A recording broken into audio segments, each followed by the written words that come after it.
மாமா எங்க போறீங்க? ஊருக்கு போறோமா? திரும்பி வருவீங்களா? கண்டிப்பா வருவேன்டா. எப்போ?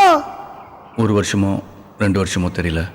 அவங்கள எதுக்கு கூப்பிட்டுன்னு போறீங்க? அவங்களா ஊருக்கு போகும்போது கூட கூட்டு போங்கன்னு தொந்தரவு பண்ணாங்க. அதான். திரும்பி வரும்போது அப்பாவை கூப்பிட்டுட்டு வரணும்.